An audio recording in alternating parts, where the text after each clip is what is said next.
Welcome to Bedcrime Stories Podcast. I'm your host, T.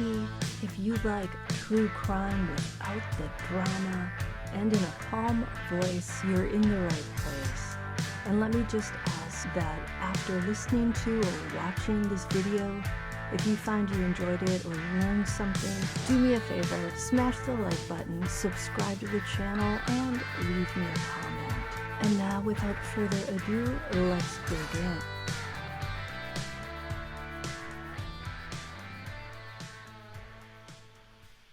Welcome to Bedcrime Stories Podcast. I'm your host, T. If you like true crime without the drama and in a calm voice, you're in the right place.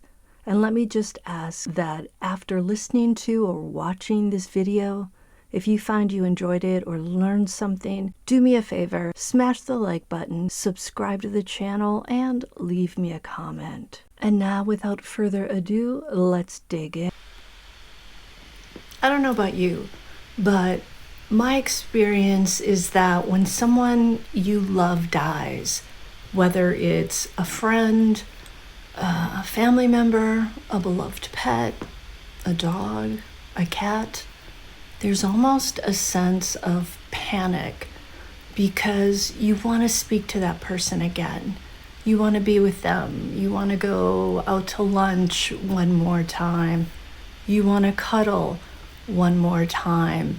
And it's like you would do anything just to have a little more time with that beloved being. The story I'm about to tell you might give you some hope on that front. So sit back, get a drink, find a soft seat, I'm sitting in one, and let's have a little bed crime story, just you and me. This, my friends, is a true story. It was reported by the BBC, and it was also reported by ABC News. It was a chilly night in November of 2011. Tim Hart of Pennsylvania was sitting at his computer going through emails when one suddenly popped up. The email was from his best friend of 17 years, Jack Froese. Tim's heart sped up when he read the words on the subject line. They were, "I'm watching."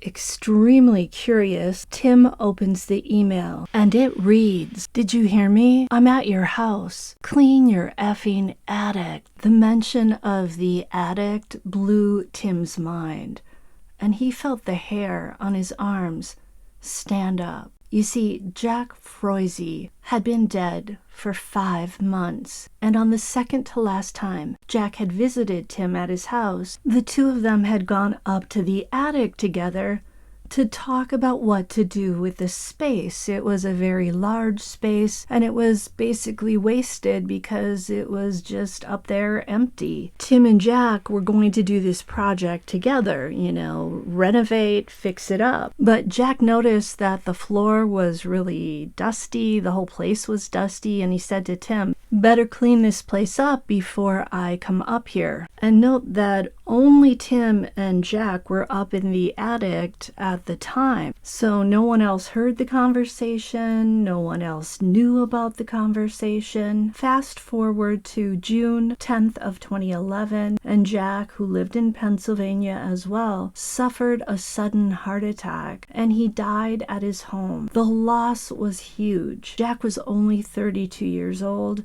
He had 2 little kids, a girl and a boy, ages 3 and 4, and his friends just couldn't believe that Jack, who had this larger-than-life personality, was suddenly gone without any warning. Jack loved his kids, he loved animals, he was really into tattoos and motorcycles. How could this happen to someone so vibrant and someone so young? Jack hadn't had any medical problems that he knew about, so this was really out of the blue. Jack's actual name was John, but they called him Jack. We have a friend like that, same thing, his actual name's John, but everybody calls him Jack. So Jack's obituary reads, A light went out in our lives. Jack Froese, 32, of Dunmore, died Friday at home from a heart attack. Jack was born on December 15, 1978, in Scranton. Son of Jack and Patty Froese, Jack grew up in Dunmore. He was a 1998 graduate of Dunmore High School. He received his associate's degree from Lucerne County Community College in record and sound engineering. Jack's personality was bigger than life. He always had some sarcastic comeback for anything anyone had to say.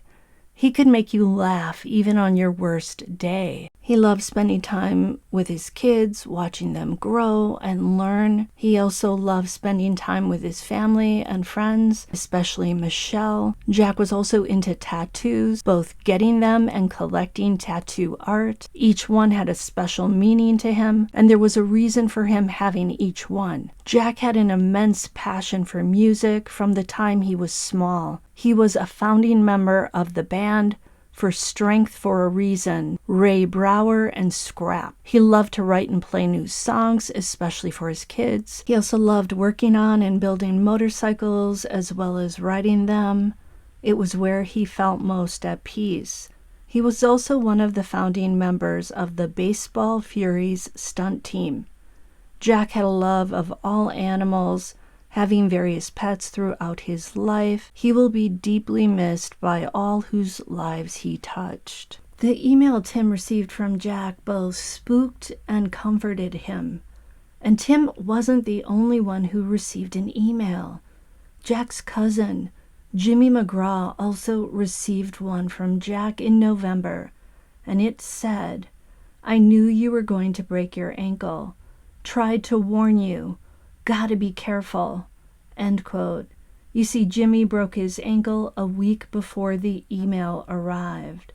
Now, Jimmy told the BBC news crew, "I'd like to say Jack sent it, just because I look at it as he's gone, but he's still trying to connect with me, trying to tell me to move along, to feel better." End quote. Neither Tim nor Jimmy know how all of this happened. The emails had definitely come from Jack's email, and no one had Jack's password, and they don't believe that the account was hacked. Tim thought maybe Jack's mother sent them, but she denied this. Both Tim and Jimmy decided to just look at the emails as gifts from Jack, however they arrived. And apparently receiving mysterious messages from beyond the grave has been reported many times before. But usually it's been the case of a hacker abusing a deceased person's account, or it could be a spamming issue. And it's not always a comforting experience for the people who are still alive. In December of 2011 seems to be a magical year. That's when Jack Froese's emails arrived. I mean, it's also the year he died, but Cassie Woods of Stafford, Virginia, told ABC News she freaked out and cried when she received an email from her late mother in 2011, 2 years after her mother had died. Paula Chase's email account had been hacked and was sending out spam messages to everyone in her address book, including Cassie and her 2 sisters. Cassie said, quote, "I was kind of hysterical at that point, and then the email arrived on my phone and I fell to the floor. I'm still struggling with her death." End quote. There are also websites, guys, that allow someone to send emails to loved ones after they're gone. One of these websites is called Death Switch. Another one is called The Great Goodbye. Both of those sites allow you to write emails to certain people and to save them as drafts, which will be automatically sent if your account is inactive for several weeks. And yes, there's even an app apparently to help you haunt people. I think I would only do that to people that I've felt have haunted me in real life, people that I don't like. There's a Facebook application called, let me get this, it's IFIDIE. If I Die. Oh my God. allows the Facebook user to select 3 friends as trustees who will be responsible for verifying the death to Facebook. Once that's done, pre-drafted messages will go out in whatever manner was predetermined. Whether Jack Froese did set up such messages, nobody really knows. Some may say that's highly unlikely, given the fact that he died unexpectedly. However it happened, his friends have found peace with it, and they rather enjoy that he communicated with them from beyond the grave. Tim Hart told the BBC, "If somebody's messing around, I don't care. I take it for what I want." End quote. Have you ever received a message from beyond the grave?